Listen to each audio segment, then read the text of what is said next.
ನೋಡ್ರಿ, ಅವರು ಹೊಟ್ಟೆ ಸಂಘ ಪರಿವಾರದ ಬಗ್ಗೆ ದ್ವೇಷ ಮಾಡ್ತಾರೆ. ಅವ್ರು ಹೇಳ್ತಾರೆ ನಾನು ಸಂಘಕ್ಕೆ ಹೋಗಿದ್ದೆ ಅಂತ ಡಿ ಕೆ ಶಿವಕುಮಾರ್ ಹೇಳ್ತಾರೆ. ಪರಮೇಶ್ವರ್ ಅವ್ರದ್ದೇನು ತಪ್ಪಿಲ್ಲ. ABPಗೆ ಹೋಗಿದ್ದೆ, ಅದೊಂದು ವಿದ್ಯಾರ್ಥಿ ಸಂಘಟನೆ ಐತಿ. ಆ ಸಂಘಟನೆ ಸಲ ಹೋಗಿದ್ದಕ್ಕೆ ಟೀಕೆ ಮಾಡ್ತಾರಂದ್ರೆ ಹಂಗಾದ್ರೇನು ದೇಶ ವಿರೋಧಿ ಏನು ಸಂಘಟನೆಗಳು ಅದರಲ್ಲಿ ಅಟ್ಟೆ ಇವ್ರು ಭಾಗಿಯಾಗಬೇಕಾ? ಇದು ಕಾಂಗ್ರೆಸ್ ಹೇಳಬೇಕಿದು. ಯಾಕಂದರೆ ಒಂದು ಸಂಘಟನೆಗಳನ್ನು ಟಾರ್ಗೆಟ್ ಮಾಡಿ ಇದು BJP ಅಂದರೆ ಹಿಂದುತ್ವ ಯಾರು ಹೇಳ್ತಾರೆ ಅವ್ರು ಯಾರೂ ಬೇಡ ಅನ್ನಂಗೆ ಆಯ್ತು. ಹಾಗಾದ್ರೆ ಚಲುವರಾಯ ಸ್ವಾಮಿಯವರು ನೀನು ಹೇಳ್ಯಾರಲ್ಲ, ಮುಸ್ಲಿಮ್ರೇ ತಪ್ಪತ್ತೇಳಿ.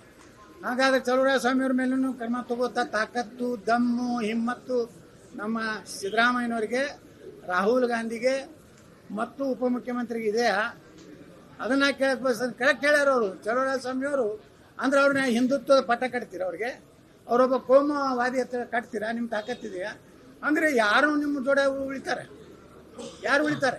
ಅಂದರೆ ಹಿಂದೂಗಳನ್ನು ಬೈಯುವುದು, ಹಿಂದೂ ಸನಾತನ ಧರ್ಮದ ದೇವಸ್ಥಾನಗಳನ್ನ ಅಪವಿತ್ರ ಮಾಡೋದು, ಇದು ಏನು ಕಾಂಗ್ರೆಸ್ಸಿನ ಸಂಸ್ಕೃತಿ ಇದೆ, ಇದು ನೇರವಾಗಿ ರಾಹುಲ್ ಗಾಂಧಿ, ಸೋನಿಯಾ ಗಾಂಧಿಯ ಒಂದು ಏನು ಅವ್ರ ನಿರ್ದೇಶನ ಇದೆ ಅದ್ರ ಪ್ರಕಾರ ಇವ್ರು ನಡೀತಾ ಇದ್ದಾರೆ. ನೀವು ಹಿಂಗೆ ಕಾಂಗ್ರೆಸ್ನವರು ಹಿಂದೂಗಳನ್ನು ವಿರೋಧ ಕಟ್ಕೊಂಡು ಇವತ್ತು ಹೋದರೆ ಮುಂದಿನ ಸಲ ನಿಮ್ಗೆ 1000 ರಟ್ಟೆ ಓಟ್ ಹಾಕ್ತಾರೆ. ಮತ್ತೆ ಯಾರು ಕರ್ನಾಟಕದಲ್ಲಿ ಯಾವ ಜನಾಂಗದವರು ಕಾಂಗ್ರೆಸ್ ಓಟ್ ಹಾಕೋದು?